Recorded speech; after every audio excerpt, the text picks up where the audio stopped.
Utang inang PhilHealth. Pati ang mga senador at congressman sa BICAM, utang ina nyo rin. Bakit putang ina yung PhilHealth? Ayan o, tingnan ninyo kung magkano gastos nila sa Christmas party at saka sa 30th anniversary nila. 138 million. Pera ng manggagawa yan. Pera ng mga contributors yan ng PhilHealth. Ano yung mga gusto nilang pagkagastosan? Ayan o, putang ina o, coffee table book. O, gusto nilang magkaroon ng mga anniversary logo display. O, special token para sa mga empleyado daw nila. Tumbler, shirt, jacket, button, tote bag. Meron pang anniversary shirt, rep magnet, katsa bag. O, tapos meron pa silang sports meet na 32 million. Ilang milyon yung hayop na yan? Pera namin yan. Kundi ba naman talaga makakapal ang mga mukha ninyo? Ano na naman kaputang inahan ng ginawa ng mga magagaling yung senador at saka congressman. Ayan, tingnan ninyo.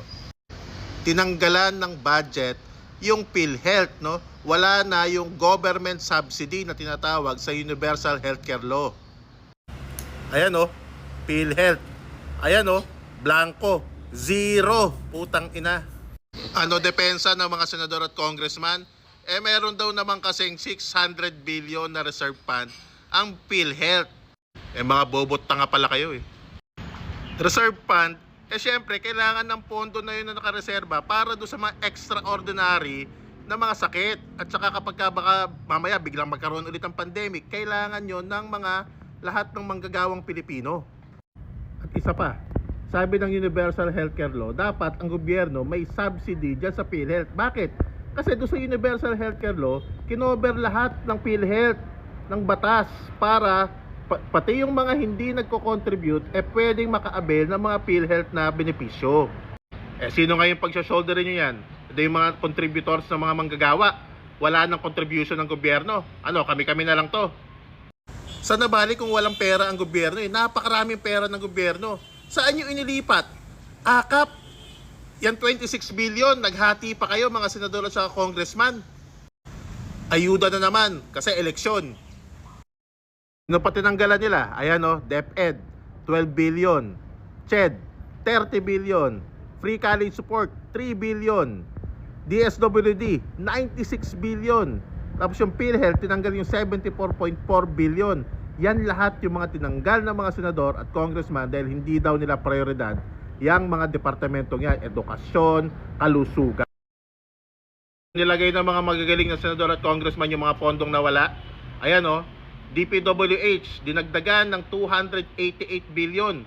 Biruin mo, 1.1 trillion yan DPWH. Alam naman natin kung saan lahat pupunta yan eh. Congress, sa sarili nilang pera, dinagdagan nila ng 18.8 billion. National Defense, 8.9 billion.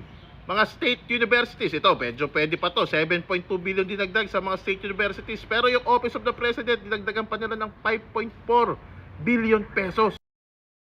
Sa dinami-dami ng senador at saka congressman na umattend yung BICAM na yan para aprobahan yung budget na yan, si Bato de la Rosa, Risa Ontiveros at Mig Zubiri ang hindi pumirma dyan sa BICAM na yan, sa budget na yan. Tapos si Bongo, hindi siya umattend.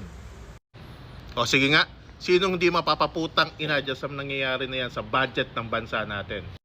Kung hahayaan na lang rin pala tayo ng gobyerno na tayong mga manggagawa ang mag-shoulder ng PhilHealth na yan, mas mabuti pa, wag na tayo lahat magsibaya. Total, yung gobyerno ayaw niyang ibigay yung subsidy na nasa batas na dapat niya ibigay dyan sa PhilHealth.